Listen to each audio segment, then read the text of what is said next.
My name is Chloe Sterling, and I am 32 years old. 5 years ago, my sister told my parents that I had dropped out of medical school. She lied, and that single, calculated lie cost me my entire family. They cut me off. They blocked my telephone number. They skipped my residency graduation. They were not at my wedding.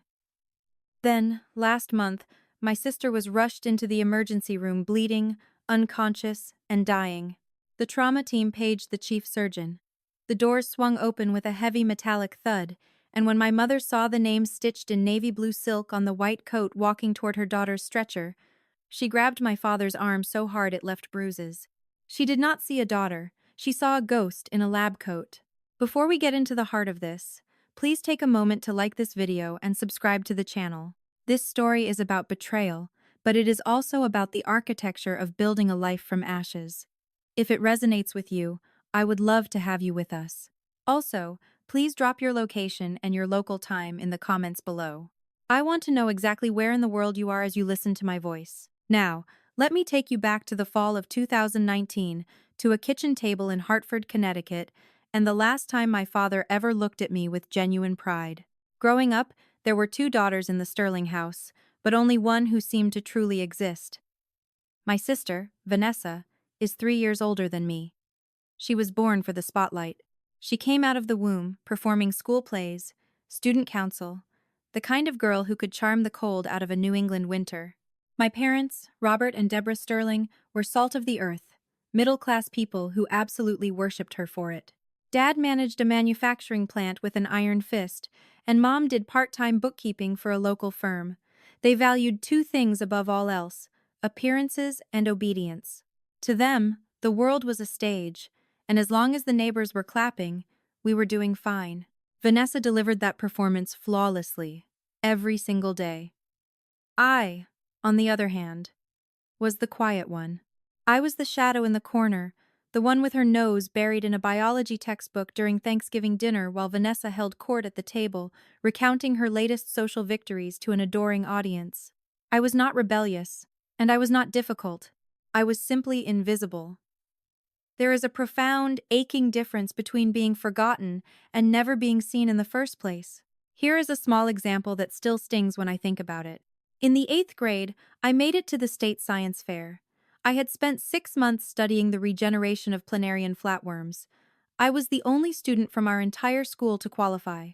That same weekend, Vanessa had a community theater performance, a minor, non-speaking role in a local production of The Sound of Music. Can you guess where my parents went? When I came home that Sunday evening, holding a second-place ribbon that I had earned all by myself, my father glanced at it for a fleeting second before returning his gaze to the television. "That is nice, Chloe," he said, his voice flat. He did not ask what my project was about. He never did. I remember standing in the hallway, looking at that red ribbon, and realizing that my achievements were just noise to them, distractions from Vanessa's melody. I told myself it did not hurt. I told myself I did not need their attention to succeed. I poured every ounce of my repressed energy into my grades, my advanced placement classes, and my university applications. I figured that if I could not be the daughter they noticed, I would become the daughter they could not ignore. I wanted to be so successful that they would have no choice but to see me. And for one brief, shining moment, I was. The day I received my acceptance letter into the University of Washington's medical program 3,000 miles away from the suffocating air of Hartford, something shifted. For the first time in my life, my father looked at me, really looked at me, and said 5 words I had waited 18 years to hear. "I am proud of you, but I will get to the aftermath of that in a moment. First, you need to understand what Vanessa did the moment she realized the spotlight was moving. You see, Vanessa's currency was attention, and she did not like sharing the wealth. The acceptance letter arrived on a rainy Tuesday in April. I remember it vividly because Vanessa was visiting from her apartment in Chicago for the weekend. She was 22 at the time, working as a marketing coordinator. It was a fine job, but fine was Vanessa's ceiling. She lacked the discipline for anything more, though she would never admit that to anyone. My father read the letter at the kitchen table, his reading glasses perched on the tip of his nose. His eyebrows shot up in genuine surprise. "University of Washington," he said slowly. "That is a real medical school, a top-tier program." Then he looked directly at me, and for a second, the invisibility vanished. Maybe you will make something of yourself after all, Chloe. It was a backhanded compliment, typical of him, but it was the closest thing to love I had ever received from him. I held on to those words as if they were oxygen in a vacuum. My mother was even more animated. She called my Aunt Sarah that night. Then she called her own sister. Then she called two of our neighbors. Chloe got into medical school. Can you believe it? My daughter is going to be a doctor. Her voice had a pitch I had never heard before, genuine, undiluted pride directed at me. At dinner that night, I glanced across the table at Vanessa. She was smiling, but it was a practiced, hollow smile, the kind of smile that stops abruptly at the mouth and never reaches the eyes. Her eyes were doing something else entirely. They were calculating, measuring the threat I now posed to her status as the successful daughter. I recognized that look now for what it was, the beginning of a Cold War. At the time, I simply thought she was tired from her long drive. Over the next few months, Vanessa started calling me more frequently, 2 or 3 times a week. How is the packing going, sis? What is your new roommate like? Tell me everything about Seattle. She seemed fascinated by my schedule, my classmates, and the names of my professors. I was touched. I thought the distance had finally brought us closer. I thought that perhaps my getting into medical school had finally earned me a place in her heart, that we could finally be the sisters I saw in movies. In reality, I was handing her the knife she would eventually use to cut me out of the family. Every detail, every name, every minor academic struggle I confessed in a moment of weakness, I handed it all over to her with a grateful, naive smile. By my 3rd year of medical school, I was exhausted. The pressure was immense. But I was thriving. That was when the first cracks began to show in the world I had built. My roommate and best friend was a woman named Rossi.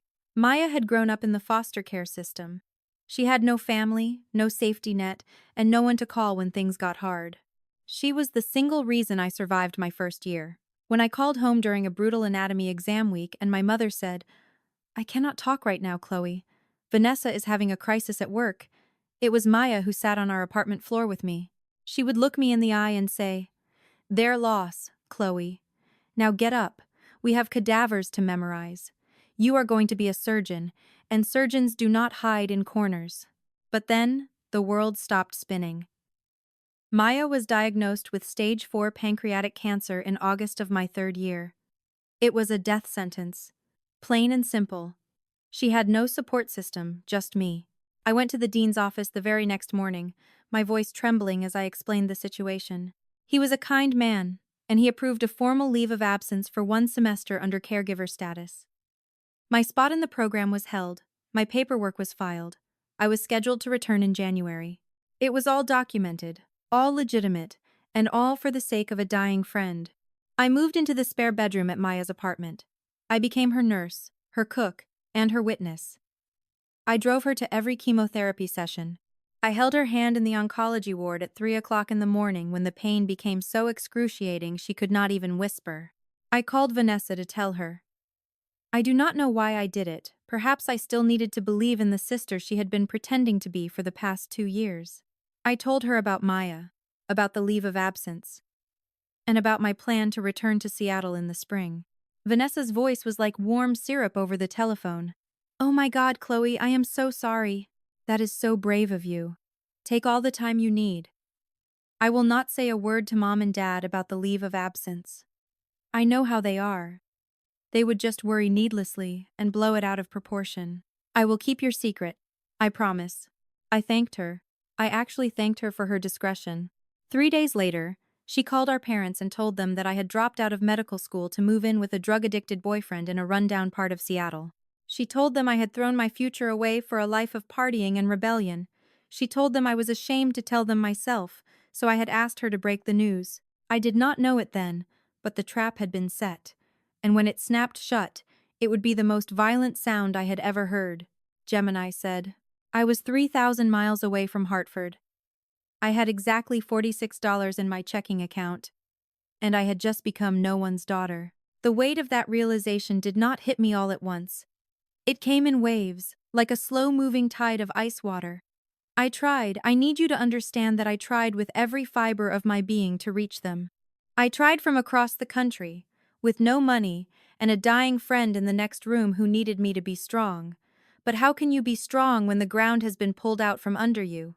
Over the next 5 days, I called my parents' house 14 times. I remember the number because I counted every single ring, every single vibration of the phone against my ear. The first 3 calls went straight to the voicemail system. I left messages that started with a frantic, "Please, just listen to me," and ended in choked, ragged sobs that I am still ashamed of. By the 4th call, the ringing stopped. My father had blocked my number. My mother, the woman who had carried me for 9 months, followed suit 2 days later. It is a very specific kind of modern execution, the way the ringing simply ceases, replaced by a flat, mechanical tone that tells you your existence is no longer permitted in their world. One minute I was a daughter, and the next, I was a digital ghost. I sent 2 emails.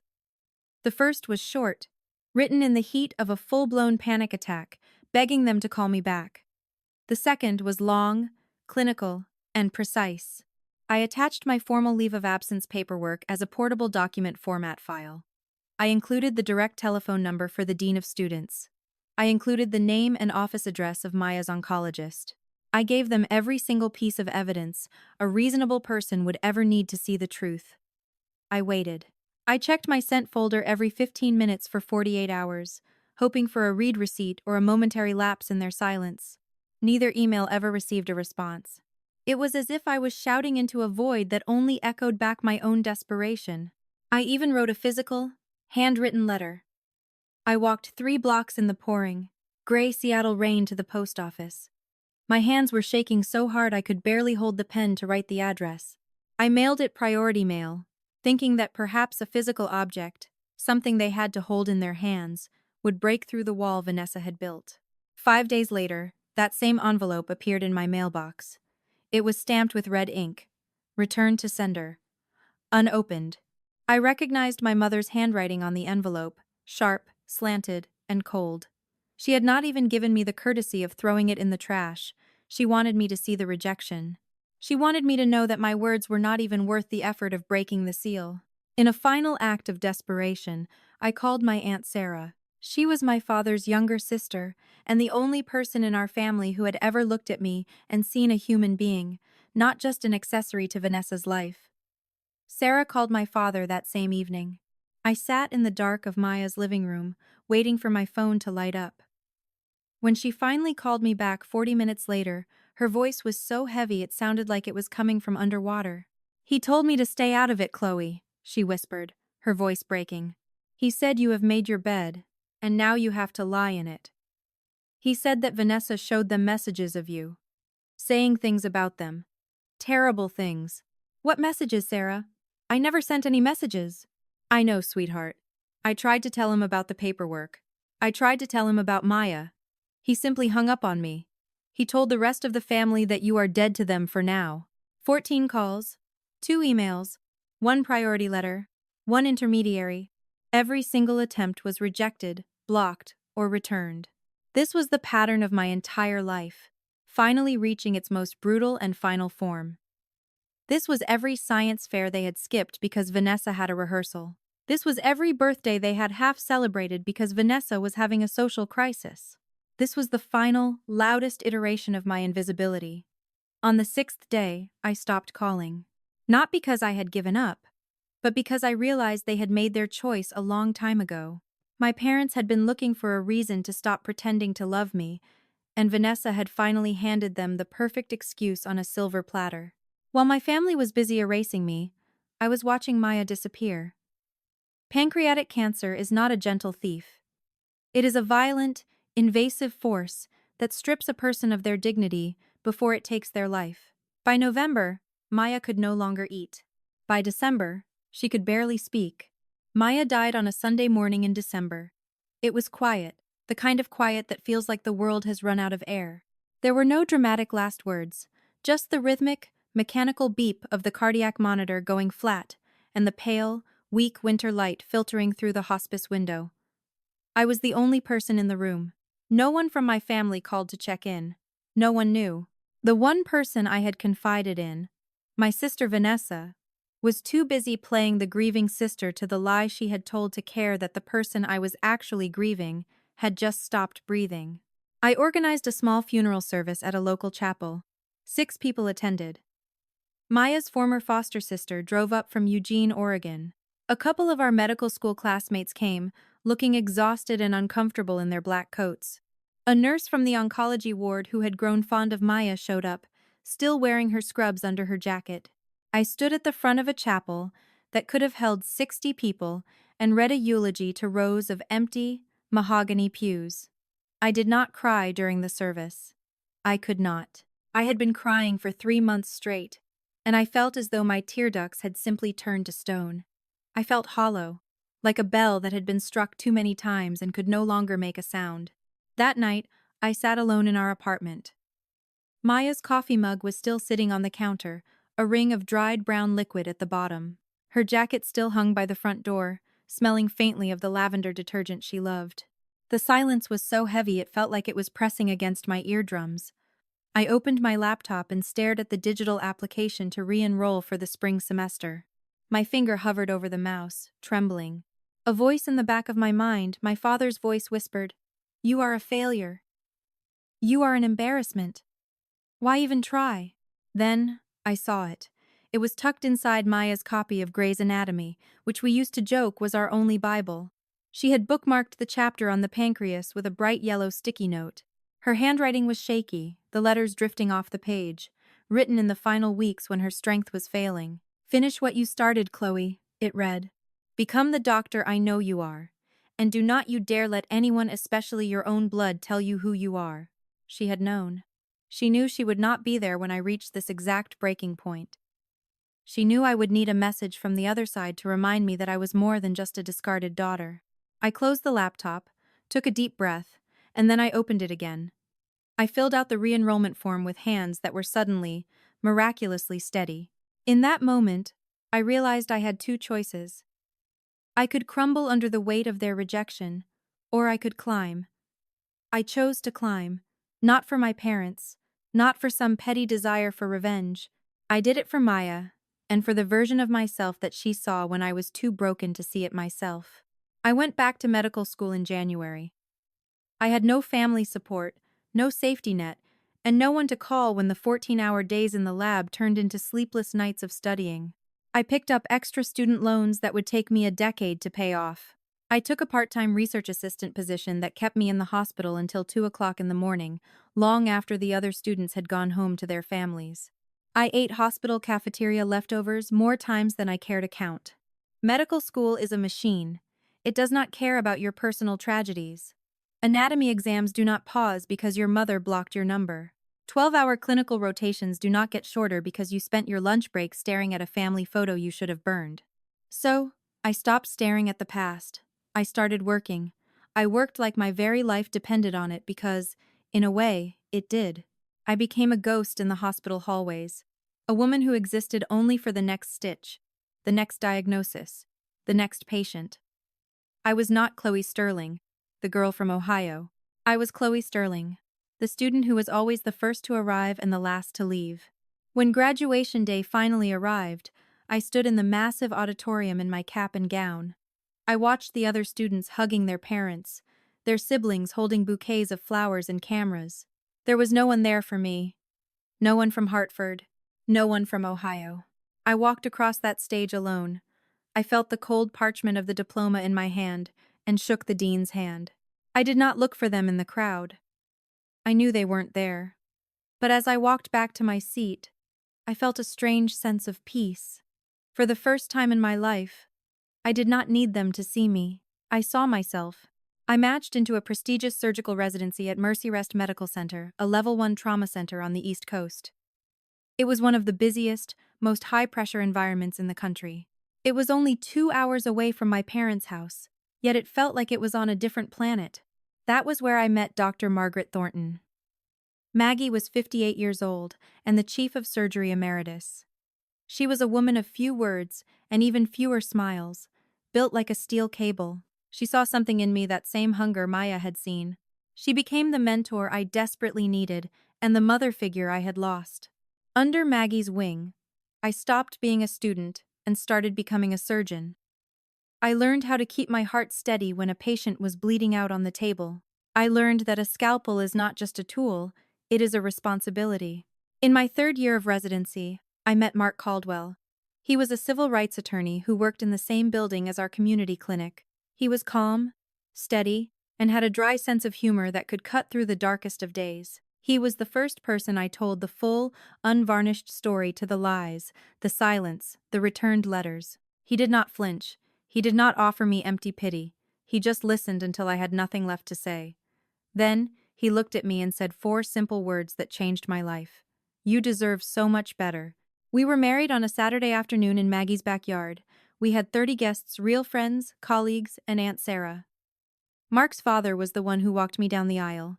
I had sent an invitation to the house in Hartford, more out of a sense of finality than hope. It came back a week later, unopened, just like the letter. I did not let it ruin my day. I stood in that sun-drenched backyard, surrounded by the family I had built for myself. And I realized that Vanessa had not won. She had tried to leave me with nothing, but instead, she had forced me to find everything. 5 years passed. I became a woman my parents would not recognize. I became a woman who was no longer defined by the family who left her, but by the lives she saved every single night. But as I told you before, the truth has a patient way of showing up. And it was about to show up at 3 o'clock in the morning, carrying a tray of consequences that no one was prepared for. It is now January of the present day. I am 32 years old, and I have achieved the title of Chief of Trauma Surgery at Mercy Rest Medical Center. I have a house in the suburbs with a porch that gets beautiful morning light, a husband who makes me laugh every single day, and a golden retriever named Hippocrates, Hippo for short, who has never once judged me for my habit of eating cereal at midnight. It is a good life. It is a real life, built brick by brick with my own hands. But there is a specific kind of ache that never fully fades. It lives in the hollow space between your ribs, right where a family is supposed to be. I do not wake up crying anymore. I do not check my telephone hoping for a Hartford area code to appear. But every Thanksgiving, there is a moment, just a flash, where I set the table and count the plates, and I feel their absence like a phantom limb. Aunt Sarah still calls me every Sunday afternoon. She is my thread back to that world. I never ask about them, but I always listen when she volunteers information. My mother and father are healthy. Vanessa got divorced 2 years ago. She is selling medical devices now. The irony is not lost on me. Last week, Sarah called with something different in her voice, something cautious. "Chloe, there is something I need to tell you about Vanessa, something concerning." Before she could finish, my hospital pager went off, a trauma activation. I told Sarah I would have to call her back. I never got the chance, because what Sarah was trying to tell me was already on its way, hurtling down Interstate 91 at 60 miles per hour in a sedan that was about to run a red light. Within the hour, the thing Sarah was warning me about would be lying on my operating table, bleeding out, with my parents in the waiting room and my name on the chart. I just did not know it yet. Let me back up for a second, because what Vanessa did was not a single lie. It was a campaign. Sarah had been feeding me pieces over the years, reluctantly, like she was diffusing a bomb one wire at a time. The picture she painted was worse than I had imagined. For 5 years, Vanessa maintained a precise narrative. At every Thanksgiving, every Christmas, and every family gathering, she performed the role of the grieving older sister. "We do not really talk about Chloe," she would tell our cousins. "It is too painful for Mom and Dad." She would shake her head, lower her voice, and let the silence do the work. But she did not stop at silence. She added details. She told our grandmother that I was homeless. She told my Uncle Pete's wife that she had heard from mutual friends I was in and out of rehabilitation centers. Most cruelly, she told our mother on Christmas Eve 2 years ago that she had tried to reach out to me and I had refused, that I was the one who had cut them off. She flipped the entire story. "I have begged Chloe to come home," Sarah told me, Vanessa said. "But she will not even answer my calls. I think she simply hates us." Meanwhile, I was 3 floors deep in an operating room, saving a teenager's life. The genius of it, and I use that word with disgust, was that Vanessa did not need my parents to forget me. She needed them to believe I had abandoned them. That way, their grief became proof of my guilt. Their silence became justified, and she remained exactly what she had always been, the loyal daughter, the only one who stayed. She was not protecting them, She was protecting her position. And there was one more thing Mark told me over coffee one morning about 6 months ago. He had been sitting on it for 2 years. "There is something I did not tell you," he said, setting his mug down carefully, the way he does when he is about to deliver bad news in his lawyer voice.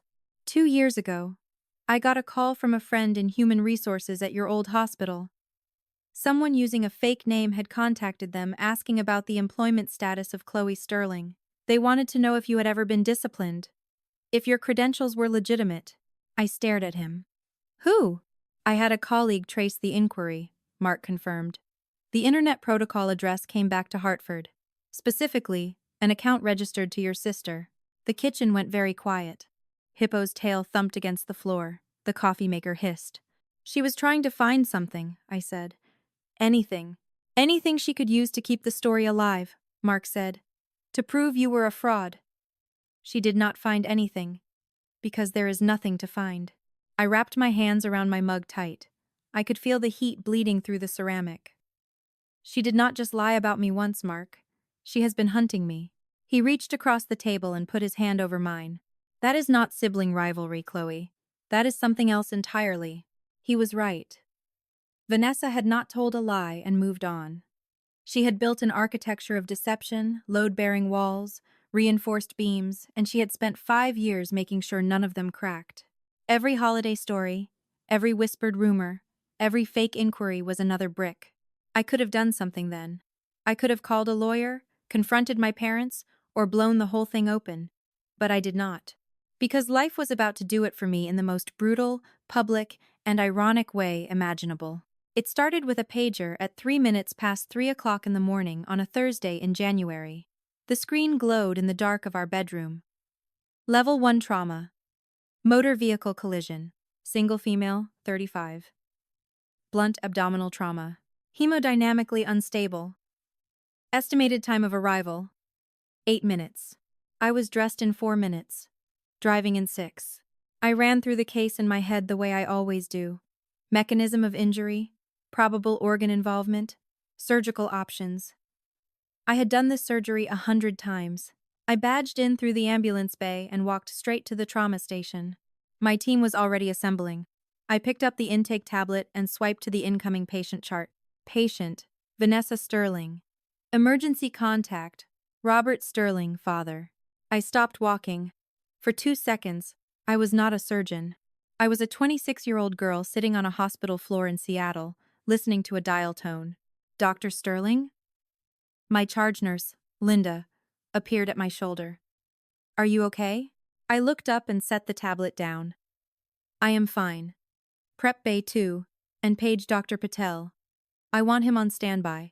The ambulance siren wailed in the distance, getting closer. And behind that ambulance, I knew were 2 people I had not faced in 5 years. The ambulance doors cracked open with a metallic thud that echoed through the bay. The stretcher came in fast, the wheels screaming against the linoleum.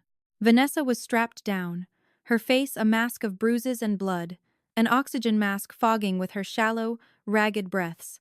One of her hands hung limp off the side rail, swaying with the movement of the cart.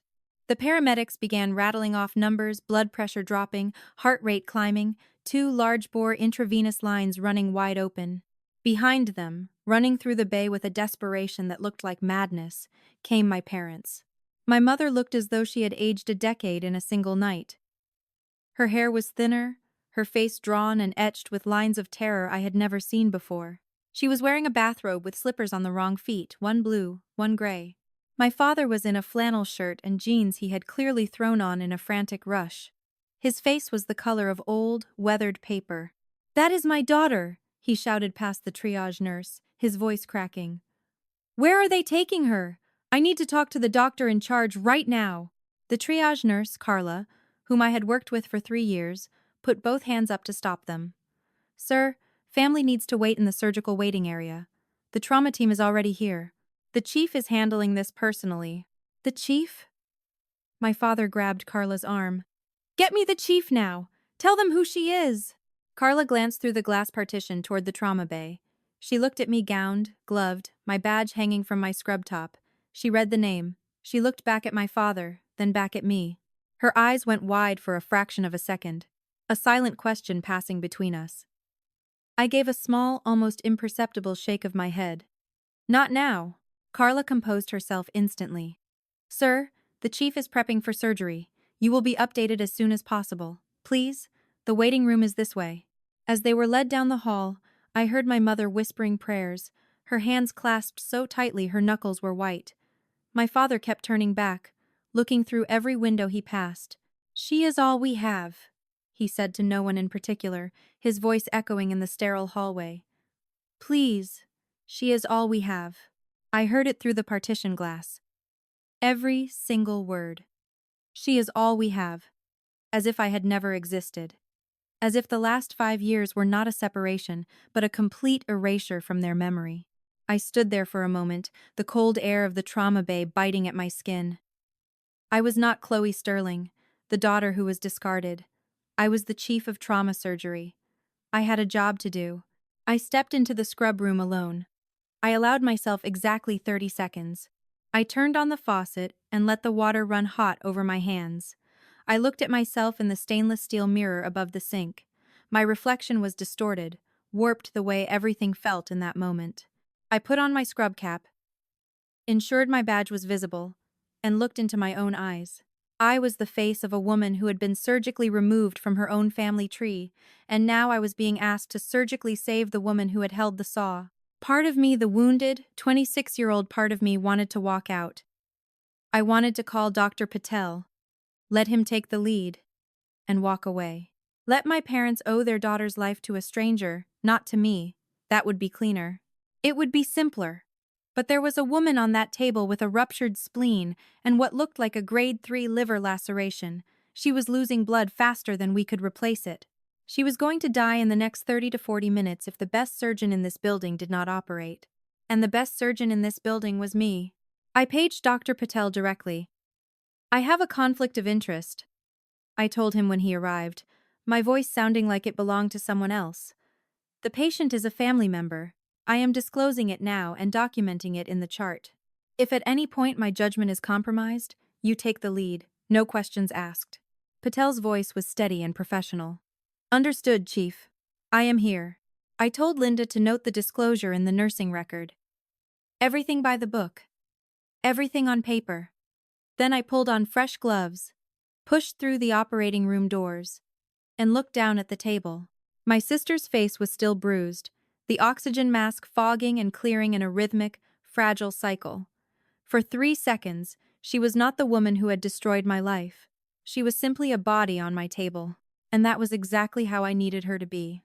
Let us go, I said, my voice cold and firm. Scalpel. The next 3 hours and 40 minutes were a blur of high-stakes precision. The room was a symphony of mechanical beeps and the sharp clink of metal instruments. It was a ruptured spleen. We had to take it out. It was a grade 3 liver laceration. We repaired it with precision sutures, layer by painstaking layer. There was internal bleeding from 2 separate mesenteric vessels clamped, cauterized, and controlled. I did not speak unless it was absolutely necessary. Suction. Clamp. Lap pad. Retract. My hands moved the way they had been trained to move, steady, deliberate, and fast when speed mattered. The residents watched me with an intensity that usually made me proud. But tonight, I felt nothing but the weight of the task. I did not falter. I could not afford to. Every time my mind tried to drift to that kitchen table in Ohio, I forced it back to the anatomy in front of me. At 6 o'clock and 48 minutes in the morning, I placed the final closing stitch. Vanessa's vitals were stable. Her blood pressure had normalized, and her output was clear. She was alive. Dr. Patel, who had been standing silently in the corner the entire time, pulled his mask down. Chloe, he said quietly, that was flawless.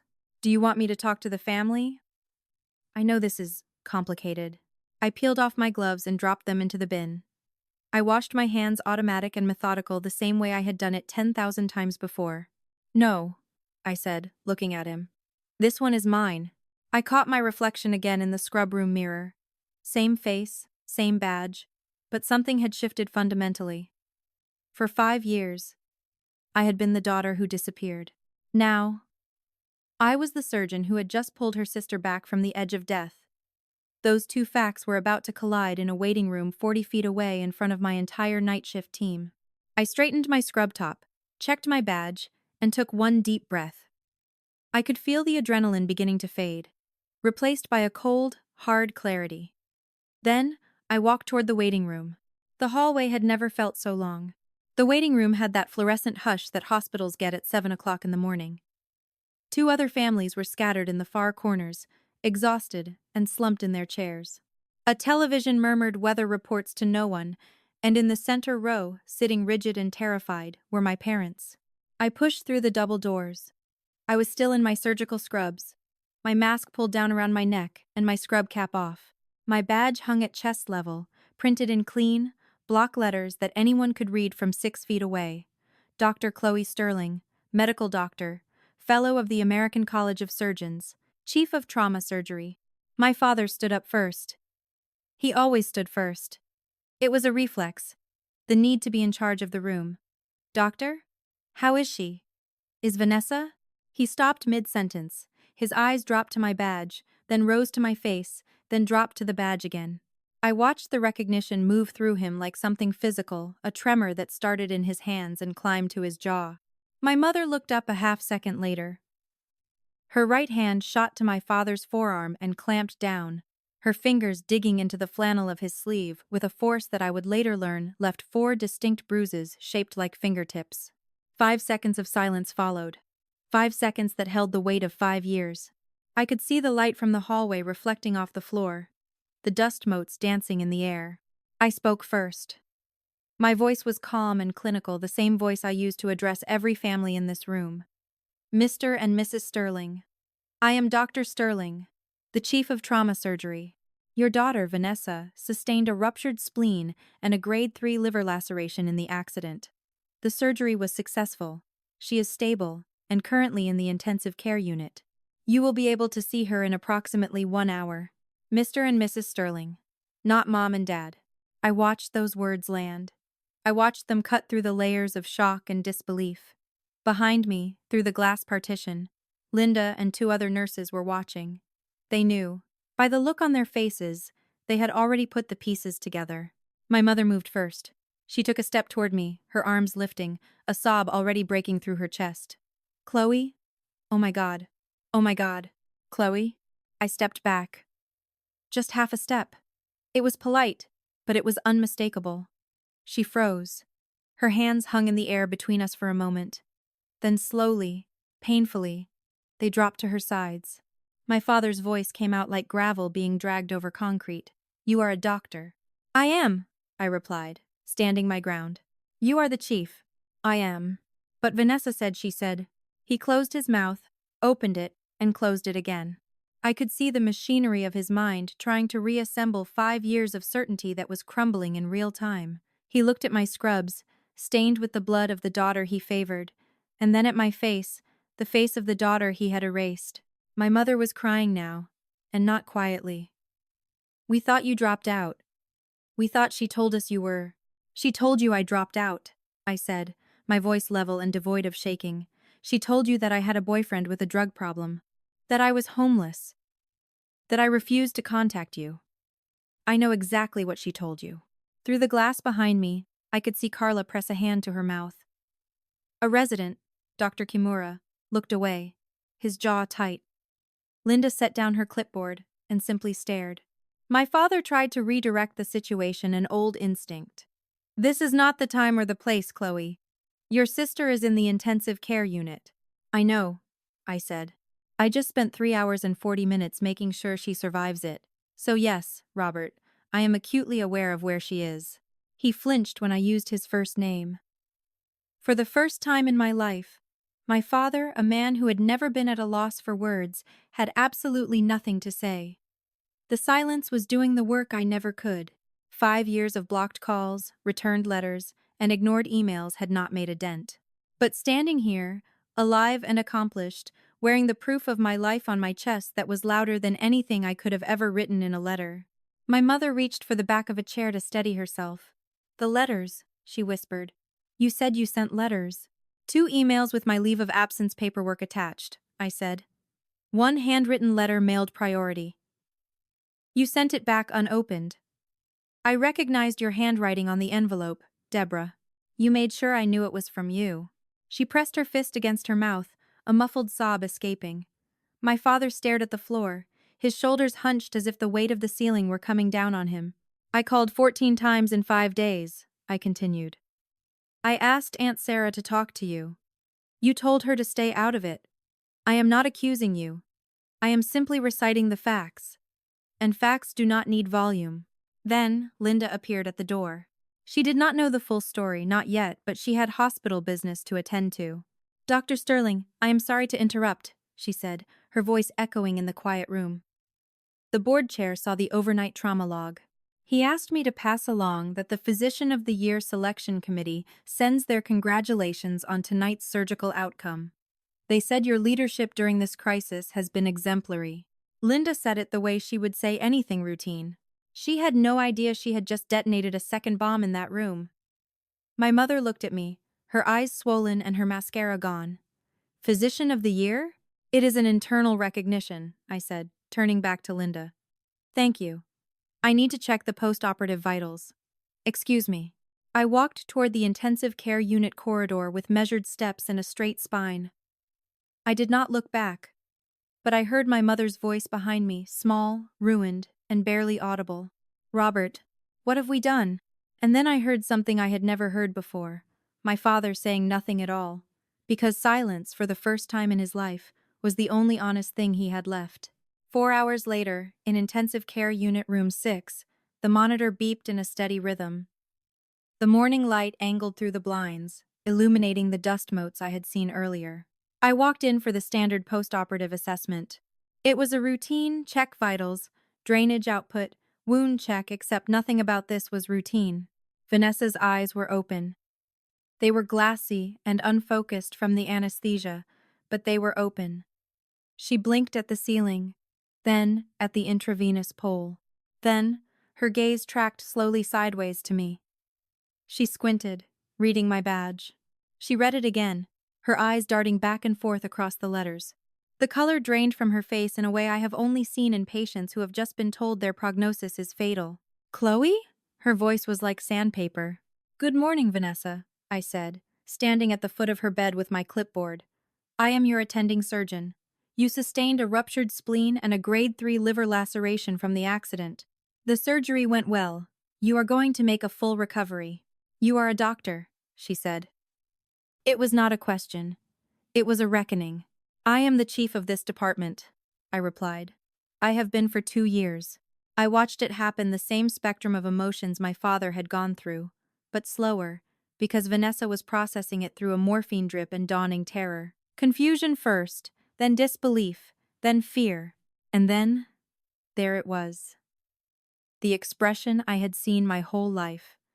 The quick flicker behind the eyes calculation. Even now, lying in a hospital bed with my sutures holding her liver together, Vanessa was trying to figure out how to spin this. Chloe, listen. I can explain. You do not need to explain anything to me, I interrupted, my voice devoid of emotion. I moved to the side of the bed and checked the drainage bag. I checked her vitals on the monitor, then I looked her directly in the eyes. I nodded toward the glass door where 2 figures stood in the hallway, watching us with wrecked faces. You need to explain it to them. I updated her chart, checked the drain, and left without another word. I did not stay to hear what happened next, but the entire intensive care unit floor heard it. Vanessa's room was not soundproof, and neither was the truth. It was a loud, ugly, and final confrontation. As I walked back to my office, the sun was fully up. The hospital was coming to life for the day shift. I sat down at my desk and looked at the photo of Maya. I thought about the yellow sticky note in her textbook. I thought about the climb. I had reached the summit, but the view was not what I had imagined. It was better. It was the truth. Gemini said, I learned what happened next from Linda, who heard it from the intensive care unit nurse, who had heard it clearly through the glass partition. If you guessed that Vanessa would try to play the victim one last time, you were correct. The moment my parents walked into that room, Vanessa started crying big, heaving sobs that pulled at her surgical stitches and made the heart monitor spike in alarm. Mom, Dad, you have to believe me, she gasped, her face twisted in a performance of agony. "I never meant for it to go this far. I was just so scared for her. I thought I was protecting you." My father stood at the foot of the bed, his voice barely controlled. "Vanessa, Chloe is a surgeon. She is the chief of trauma surgery at this hospital. She has been for 2 years." "I did not know that!" Vanessa wailed, the monitor beeping faster. She said she sent letters, emails. She called 14 times. She asked Sarah to intervene. My mother's voice was flat and hollow, the voice of a woman who had just realized she was living in a house of mirrors. "Is that true, Vanessa?" "She is exaggerating. You know how she is. She always wanted to be the martyr. Sarah tried to tell us." My father interrupted, and this time his voice cracked. Not from sadness, but from the total structural failure of everything he had believed for 5 years. 2 years ago, Sarah called and said Chloe was in residency, that she was a surgeon in training. "You told us Sarah was lying, that she was just trying to cause drama to break us apart." "Sarah does not know the whole story." "What is the full story, Vanessa?" my mother screamed. The sound echoed through the ward. The nurse at the station outside flinched.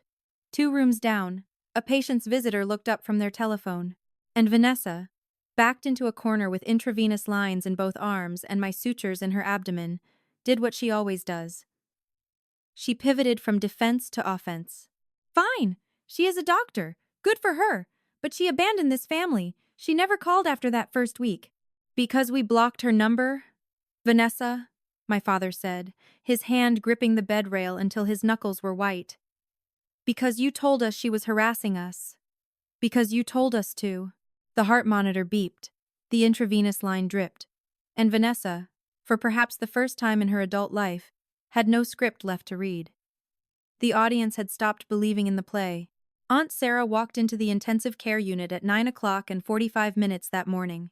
I had called her from the scrub room after surgery, but Sarah came prepared.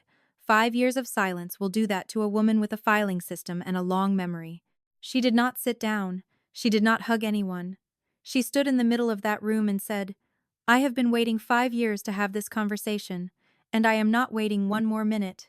She pulled out her telephone and opened a folder she had labeled Chloe Proof. She had screenshots of every email I had sent my parents in those first desperate days. She had the portable document format of my leave of absence signed by the dean.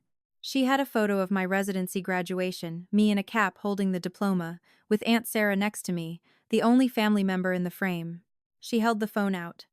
My mother took it with trembling hands. "And here," Sarah said, swiping to a text thread. "This is from Vanessa, sent to me 4 years ago." She read it aloud. "Do not tell Mom and Dad about Chloe's residency. It will just confuse them. They are finally at peace without her." The room went deathly still. Vanessa stared at the ceiling, her jaw set, but the calculation was gone from her eyes. What replaced it was the look of someone who has finally run out of rooms to hide in. "You told me to keep quiet for the sake of the family," Sarah said, looking straight at Vanessa. "But this family has not had peace. It has had a 5-year blackout." Sarah turned to my parents. "And you two, you let this happen.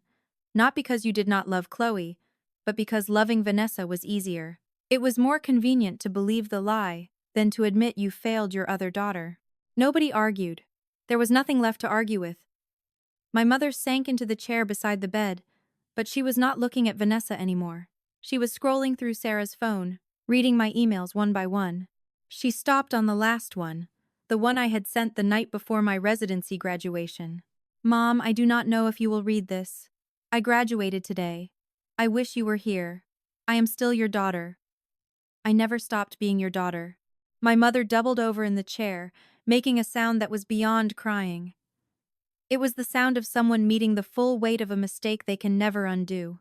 My father stood at the window, his back to the room, his shoulders shaking. Sarah told me later it was the first time she had ever seen her older brother cry in 62 years.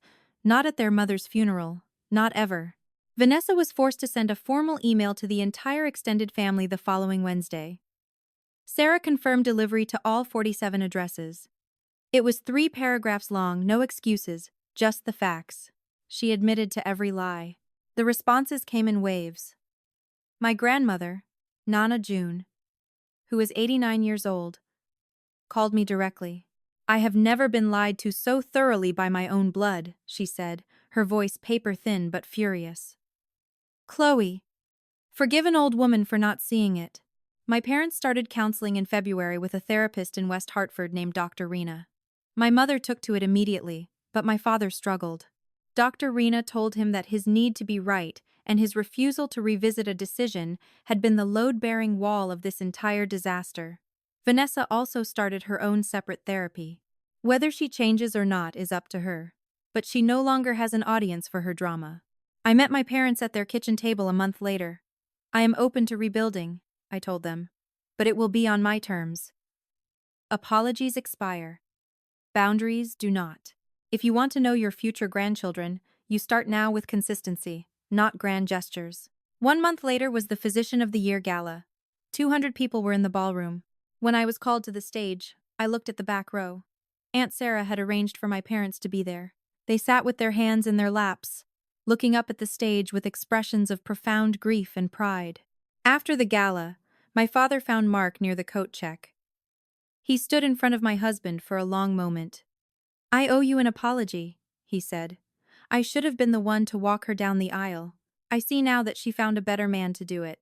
Mark, gracious as always, shook his hand. With all due respect, sir, you should have been a lot of things. But we are here now. Let us focus on being here. Now, it is a Sunday morning in February. Light snow is falling outside my kitchen window. I am making French toast while Mark grinds the coffee. The doorbell rings, and I open it to find my parents standing on the porch. My father is holding a bottle of orange juice, and my mother has a tin of her homemade shortbread cookies. Come in, I say. My father steps into my kitchen for the first time. He looks around, cataloging the life he almost never knew. Can I help with anything? He asks, his voice humble. You can set the table, Dad. He nods, goes to the cabinet, and takes out the plates. He counts them carefully. 1, 2, 3, 4. He sets them down one by one, as if they might break if he is not gentle. It is not perfect. It is not the childhood I deserved. But it is real. My name is Dr. Chloe Sterling. I am 32 years old, and I am finally, slowly, letting myself be someone's daughter again. 4 plates. It is a start. This image is completely not real. It is just a product of Photoshop and AI, used to illustrate the content only. Don't believe in that, verify the information, and prove that this image is not real. The stories and images on this channel are inspired by real experiences and online communities like Reddit. For privacy and storytelling purposes, names, dates, and certain details have been changed or created using AI. Any resemblance to real persons, living or dead, or actual events, is purely coincidental.